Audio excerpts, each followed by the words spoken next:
जय Hind friends. Welcome to my channel education centre 21। आज हम इस वीडियो में कक्षा 9 गणित प्रश्नावली 14.1 को जो कि है सांख्यिकी का एक विस्तार पूर्वक बेसिक कंसेप्ट को समझेंगे और हम इस वीडियो में पहली प्रश्नावली को भी कवर करेंगे। देखिए, किसी भी पाठ का बेसिक कंसेप्ट बहुत ही इम्पॉर्टेंट होता है, तो किसी भी पाठ को पढ़ने से पहले उसके बेसिक कंसेप्ट को समझना ज़रूरी होता है। तो चलिए हम पहले इसके बेसिक कंसेप्ट पर चलते हैं, फिर तब जाकर हम इसके प्रश्नावली 14.1 को एक आसान तरीके से हल करेंगे। हमारे इस पाठ का नाम है सांख्यिकी।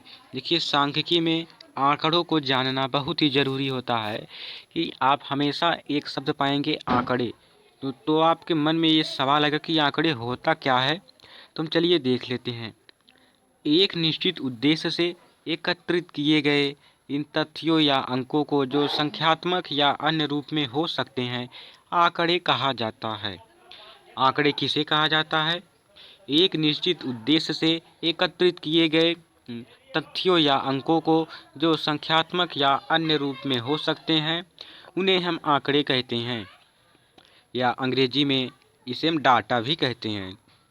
अंग्रेजी शब्द डाटा लैटिन शब्द डेटम का बहुवचन है, यह बात अवश्य है। तो ठीक है, अब आपको आंकड़े समझ में आ गया होगा कि आंकड़े किसे कहते हैं। एक निश्चित उद्देश्य से एकत्रित किए गए तथ्यों या अंकों को जो संख्यात्मक या अन्य रूप में हो सकते हैं, उन्हें हम आंकड़े कहते हैं। सांख्यिकी की दुनिया में आंकड़े को जानना बहुत ही महत्वपूर्ण होता है। अब इसके बाद हमारे पाठ का नाम है सांख्यिकी। तो सांख्यिकी किसे कहते हैं, चलिए देख लेते हैं। अर्थपूर्ण सूचनाएं उपलब्ध करने से संबंधित अध्ययन। क्या है? अर्थपूर्ण सूचनाएं उपलब्ध करने से संबंधित अध्ययन गणित की एक शाखा में किया जाता है। जो अर्थपूर्ण सूचनाएं उपलब्ध करने से संबंधित अध्ययन गणित की एक शाखा में किया जाता है, जिसे सांख्यिकी या इंग्लिश में स्टैटिस्टिक्स कहा जाता है। तो आप सांख्यिकी की परिभाषा भी याद कर लीजिए, जो कि काफ़ी महत्वपूर्ण है।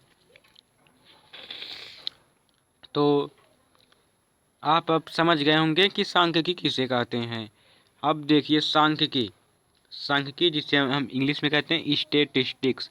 तो स्टैटिस्टिक्स की उत्पत्ति लैटिन शब्द स्टेटस, जिसका अर्थ एक राजनैतिक राज्य, से हुई है। ठीक है, अब चलिए हम आगे देखते हैं। हम आगे अपने बढ़ते हुए, ठीक है, अब हम आ जाते हैं यहाँ पर। देखिए, हमने आंकड़ों को देखा कि अब हमारे दिमाग में ये सवाल आता है कि आंकड़े कितने प्रकार के होते हैं। तो आंकड़े दो प्रकार के होते हैं, एक प्राथमिक आंकड़े और दूसरा गौड़ आंकड़े। तो हम देखते हैं कि प्राथमिक आंकड़े किसे कहते हैं और गौड़ आंकड़े किसे कहते हैं।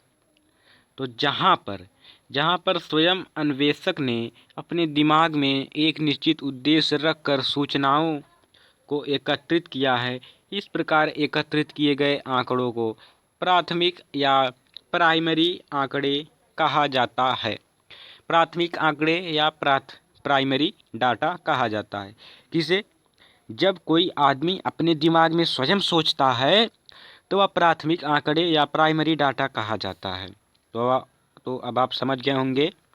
हम देखते हैं गौड़ आंकड़े।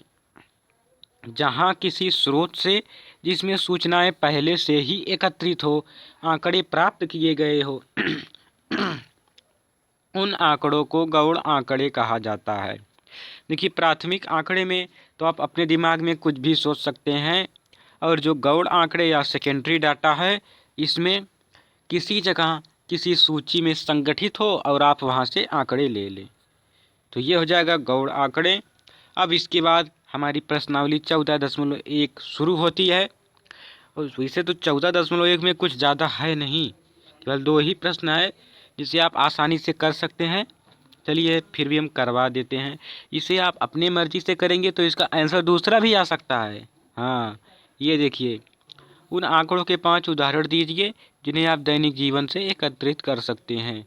तो आप कुछ भी उदाहरण में लिख सकते हैं, पहला प्रश्न ये है।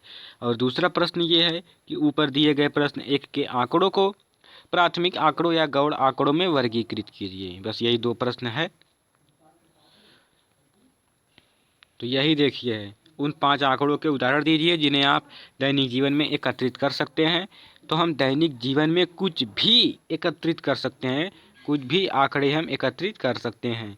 ये हम देखते हैं दैनिक जीवन में संग्रह योग्य आंकड़े। पहली बात तो है, हाँ, आप लोग जिस कक्षा में पढ़ते हैं तो वो एक आंकड़े, जैसे कि अपनी कक्षा के 25 सहपाठियों द्वारा एक क्लास टेस्ट में प्राप्त अंकों का संग्रह। मान लीजिए कोई टेस्ट हुआ, आप उसमें से 25 विद्यार्थियों का ले लीजिए प्राप्त अंक। और नंबर 2, अपने परिवार के सदस्यों की आयु और उनकी लंबाई संबंधी आंकड़ों का संग्रह।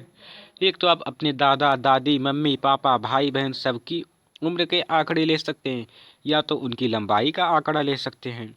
और नंबर 3 वाला है, कक्षा के छात्रों के परिवार के सदस्यों की संख्या का संग्रह।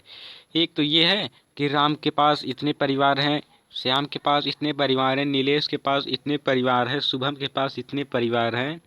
तो आप ये आंकड़े ले सकते हैं। और दूसरे आंकड़े ये ले सकते हैं कि चौथा आंकड़ा, उद्यान में लगे 20 पौधों की लंबाइयों का संग्रह।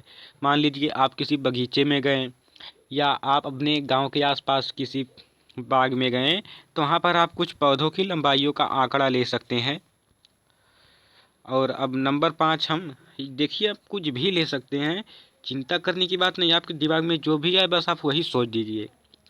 और 5वां है, एनसीसी ऑफिसर में ऐसे छात्रों की सूची का संग्रह। एनसीसी कोई अफसर है, उसमें ऐसे छात्रों की सूची का संग्रह जिन्होंने एनसीसी कोर्स लिया है, जो इस कोर्स को लिए हैं। ऐसे और भी अनेक उदाहरण संभव हैं, तो आप कुछ भी ले सकते हैं। अब इसके बाद देखिए दूसरा प्रश्न में क्या कहता है। हाँ, दूसरा प्रश्न यही है कि ऊपर दिए गए प्रश्न एक के आंकड़ों को प्राथमिक आंकड़ों या गौड़ आंकड़ों में वर्गीकृत करने के लिए कहा गया था। प्राथमिक आंकड़े जो हम अपने दिमाग से सोचते हैं, और गौड़ आंकड़े जहाँ किसी हम डायरी या सूची से लेते हैं। तो इसमें से देखिए प्रश्न 1 में दिए गए प्रथम 4 उदाहरण प्राथमिक आंकड़ों के हैं, क्योंकि इनका संग्रह स्वयं किया गया है। 5वां उदाहरण गौड़ आंकड़ों का, क्योंकि उनका संग्रह स्वयं न करके एक कार्यालय की सूची से किया गया है। आप इतना आराम से लिख सकते हैं। यहाँ पर देखते हैं, ये तो हम भी अपने आप से कर सकते हैं, और ये वाला भी अपने आप से, और हम ये वाला भी अपने आप से, ये चौथा वाला भी हम अपने आप से कर सकते हैं। उद्यान में लगे 20 पौधों की लंबाई का संग्रह। और ये नंबर 5, एनसीसी ऑफिसर से ऐसे छात्रों की सूची का संग्रह जिन्होंने एनसीसी कोर्स लिया है। ये तो एनसीसी ऑफिस में जाने से ही पता चलेगा कि कितने लोग लिए हैं, यानी उसे हम अपने मन से नहीं ले सकते हैं। अगर हम कुछ भी अपने मन से लेते हैं तो ये गलत भी हो सकता है। तो इस प्रकार हमने प्रश्नावली 14.1 के बेसिक कंसेप्ट और सभी चीज़ों का अध्ययन किया है। और हम मिलेंगे नेक्स्ट वीडियो में नेक्स्ट प्रश्नावली के साथ। और हम आशा करते हैं कि आपको जो पसंद आया होगा। हम मिलेंगे नेक्स्ट वीडियो में। जय हिंद।